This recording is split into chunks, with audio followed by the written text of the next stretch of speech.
Hi everybody, I'm Dr. Prashant, consultant surgical gastroenterologist, HPB and laparoscopic surgeon. ఈరోజు మనం jaundice గురించి తెలుసుకుందాం. Jaundice అంటే ఏంటి? జాండీస్ అంటే వాడుక భాషలో దాన్ని కామర్లు అంటాం. అంటే ఐస్ మొత్తం ఎల్లోగా అయిపోవడం. ఇది ఎందువల్ల వస్తుంది? బాడీలో ఎప్పుడైతే బిలిరుబిన్ లెవెల్స్ ఎక్కువ అవుతాయో అప్పుడు జాండీస్ రూపంలో మేనిఫెస్ట్ అవుతాయి అన్నమాట. సో ఈ జాండీస్ ఎందువల్ల వస్తుంది? బేసికల్లీ జాండీస్ రానికి టూ మోస్ట్ ఇంపార్టెంట్ రీజన్స్. ఒకటి మెడికల్ జాండీస్, ఇంకొకటి సర్జికల్ జాండీస్. మెడికల్ జాండీస్ అంటే ఏంటంటే బేసికలీ వైరల్ ఇన్ఫెక్షన్స్, అంటే హెపటైటిస్ వైరల్ ఇన్ఫెక్షన్స్ వల్ల ఈ మెడికల్ జాండీస్ అనేది వస్తుంది. ఇంకొక రీజన్ ఏంటంటే మెడికల్ జాండీస్కి ఇస్కిమిక్ హెపటైటిస్, అంటే బాగా సిక్ ఉన్న పేషెంట్, ఐసీయూలో ఉన్న పేషెంట్, వీళ్ళకు ఈ ఇస్కిమిక్ హెపటైటిస్ వచ్చే అవకాశం ఉంటుంది. ఇంకొకటి సర్జికల్ జాండీస్. సర్జికల్ జాండీస్ అంటే ఏంటంటే ఎప్పుడైతే ఈ లివర్ నుంచి పేగులకు వెళ్ళే పసరు దారి ఉంటుందో అది ఎప్పుడైతే బ్లాక్ అయిపోతుందో అప్పుడు సర్జికల్ జాండీస్ వస్తుంది అనమాట. సో ఎందువల్ల వస్తుంది surgical jaundice? Most important reason stones అంటే ఎప్పుడైతే గాల్ బ్లాడర్ స్టోన్స్ ఉంటాయో అవి కిందికి జారిపోయి ఎప్పుడైతే ఆ పసరు గొట్టం ఆర్ బైల్ డక్ట్ని బ్లాక్ చేస్తాయో అప్పుడు జాండీస్ అనేది వస్తుంది. ఆ స్టోన్స్ వల్ల ఆ జాండీసే కాకుండా ఇన్ఫెక్షన్ కూడా వచ్చే అవకాశం ఉంటుంది. బైల్ డక్ట్ సన్నబడిపోవడం ఎందువల్ల అవుతుంది అంటే బేసికలీ అది ఇన్ఫెక్షన్ వల్ల కానీ, వాపు వల్ల కానీ, అప్పుడప్పుడు క్యాన్సర్ వల్ల కానీ కూడా కావచ్చు.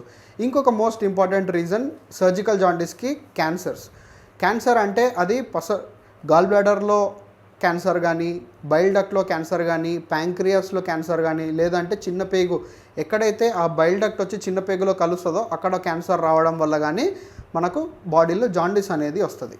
జాండీస్ అనేది ఎందుకు ఇంపార్టెంట్? ఇప్పుడు మెడికల్ జాండీస్ ఉంది, ఇందాక చెప్పినట్టు వైరల్ హెపటైటిస్ కానీ, ఇస్కిమిక్ హెపటైటిస్ కానీ, ఈ రెండు కనుక మనం కరెక్ట్ టైంకి ట్రీట్ చేయకపోతే అది ఎండ్ స్టేజ్ లివర్ డిసీజ్, అంటే ఆ లివర్ అనేది కంప్లీట్గా ఖరాబ్ అయిపోయి అది ఇతర సిస్టమ్స్ని కూడా ఎఫెక్ట్ చేసి అది ప్రాణాంతకం అయిపోతుంది.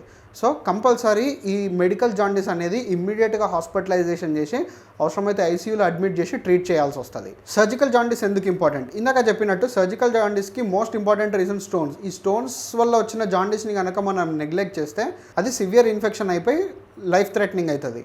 సర్జికల్ జాండీస్లో టూ మోస్ట్ ఇంపార్టెంట్ రీజన్స్ ఇందాక చెప్పినట్టు, ఒకటి స్టోన్స్ వల్ల జాండీస్ ఒకటే కాకుండా ఇన్ఫెక్షన్ కూడా వచ్చే ఛాన్స్ ఉంటుంది. అప్పుడప్పుడు ఈ ఇన్ఫెక్షన్ అనేది అడ్వాన్స్డ్ వెళ్ళిపోయి లైఫ్ థ్రెటనింగ్ కూడా అయ్యే అవకాశం ఉంటుంది. సో దీన్ని కరెక్ట్ టైంలో చూసుకొని యాంటీబయాటిక్స్ ఇవన్నీ పెట్టుకొని endoscopic treatment and surgical treatment combine చేసుకోవాల్సి వస్తుంది. Next most important reason cancers అంటే ఎప్పుడైతే ఈ క్యాన్సర్ గడ్డలు బైల్ డక్ట్ మీద ప్రెషర్ కానీ, లేదంటే బైల్ డక్ట్ లోపలికి వచ్చి బ్లాక్ చేయడం కానీ జరిగినప్పుడు ఈ జాండీస్ అనేది వస్తుంది. ఈ క్యాన్సర్ వల్ల వచ్చే బైల్ డక్ట్ బ్లాక్తోని జాండీస్ ఒకటే కాకుండా వేరే అదర్ సిమ్టమ్స్ కూడా ఉంటాయి. అంటే వెయిట్ లాస్ కానీ, జనరలైజ్డ్ వీక్నెస్ కానీ, వామిటింగ్స్ కానీ ఇట్లా ఉండే అవకాశాలు ఉంటాయి. సో వీటిని నెగ్లెక్ట్ చేయకుండా ఇనీషియల్ స్టేజెస్లోనే చూపించుకొని కరెక్ట్ డయాగ్నోసిస్ చేసుకొని కరెక్ట్ ట్రీట్మెంట్ కనుక చేయించుకోగలిగితే సర్వైవల్ అనేది పెరుగుతుంది. దీన్ని కొంచెం ఏమాత్రం డిలే చేసినా కూడా ఈ క్యాన్సర్స్ అనేవి ఇమ్మీడియట్గా స్ప్రెడ్ అయిపోయి అడ్వాన్స్ స్టేజ్ వెళ్ళిపోతుంది. అంటే ఆ స్టేజెస్లో సర్జరీ కూడా వీలు పడకుండా ఉంటుంది. జాండీస్ వచ్చినప్పుడు మనం ఏమేమి టెస్టులు చేయించుకోవాలా? ఒకటి బ్లడ్ టెస్ట్, ఇంకొకటి స్కానింగ్స్.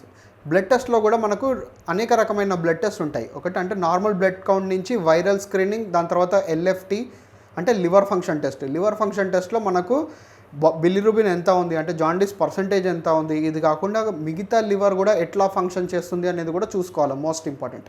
ఎందుకు అంటే అప్పుడప్పుడు ఈ మెడికల్ జాండీస్లో ఇంకొక most important reason chronic liver disease, అంటే లివర్ సిర్రోసిస్. లివర్ మొత్తం ఖరాబ్ అయినప్పుడు కూడా ఈ జాండీస్ లెవెల్స్ అనేవి బాగా పెరుగుతాయి. సో దానికి కూడా సపరేట్ ట్రీట్మెంట్ ఉంటుంది. ఇవే కాకుండా వివిధ రకమైన వైరల్ స్క్రీనింగ్ టెస్ట్ ఉంటాయి. అంటే హెపటైటిస్వే ఒక 4-5 రకాల హెపటైటిస్ వైరస్లు ఉంటాయి. సో వాటికి సంబంధించిన టెస్టులు కూడా చూసుకోవాల్సి వస్తుంది. ఇవి కాకుండా ఫర్దర్గా స్కానింగ్ టెస్టులు కూడా చేసుకోవాల్సి వస్తుంది. దీంట్లో మోస్ట్ ఇంపార్టెంట్ అల్ట్రాసౌండ్ స్కాన్తోని మోస్ట్ ఆఫ్ ద టైమ్స్ అది మెడికల్ జాండీసా సర్జికల్ జాండీసా చెప్పొచ్చు. ఎప్పుడైతే ఆ బైల్ గొట్టాలు కానీ గాల్ బ్లాడర్ కానీ అంత నార్మల్గా ఉన్నట్టు కనిపిస్తే అది మోస్ట్ ఆఫ్ ద టైమ్స్ అది మెడికల్ జాండీస్ అవుతుంది. సర్జికల్ జాండీస్లో అంటే క్యాన్సర్ కానీ స్టోన్స్ కానీ ఉన్నప్పుడు ఫర్దర్ టెస్ట్ అనేవి మనకు అవసరం పడుతుంది. అంటే ఫర్దర్ టెస్ట్ అన్నప్పుడు సిటీ స్కాన్ కానీ ఎంఆర్ఐ స్కాన్ కానీ అవసరానికి తగ్గట్టు చేసుకోవాల్సి వస్తుంది.